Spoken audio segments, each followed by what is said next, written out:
Last year खां इन में वधीक पार्टिसिपेशन थी आहे।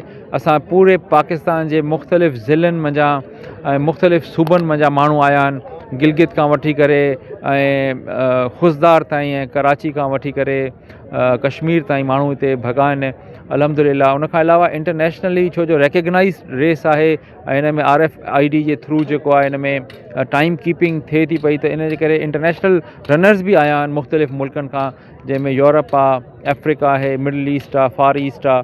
ऐं अल्हम्दुलिल्लाह तव्हां ॾिसिजो जॾहिं हे हितां वेंदा त they will become our ambassadors. अञा बि वधीक माण्हू हिते ईंदा।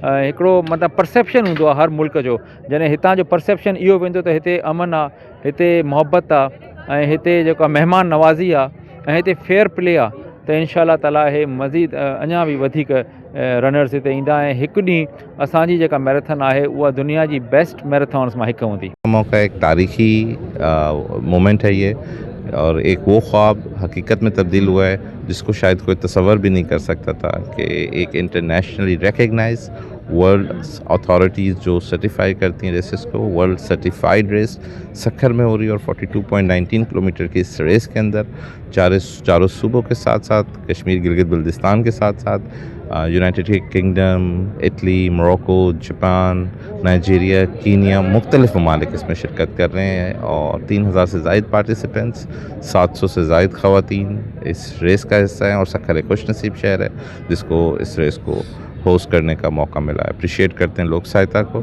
जिनके दिन रात डे नाइट डेडिकेटेड एफर्ट्स का ये नतीजा है कि ख्वाब हकीकत में बदला। बहुत अच्छा आगाज़ हुआ है इसमें। सेकंड टाइम, लास्ट टाइम तो नेशनल लेवल पे हुआ था, इस दफ़ा इंटरनेशनल लेवल पे हुए और बच्चे बहुत अच्छी परफॉर्मेंस देंगे इंशाल्लाह। कंपटीशन भी अच्छा होगा और ये आगे जाके पाकिस्तान टीम के लिए जो मैराथन में बच्चे पोजीशन लेंगे उनको बेनिफिट देगा, ताकि पाकिस्तानी भी जाके कहीं इंटरनेशनल प्लेटफॉर्म पे जाके पार्टिसिपेट कर सकें।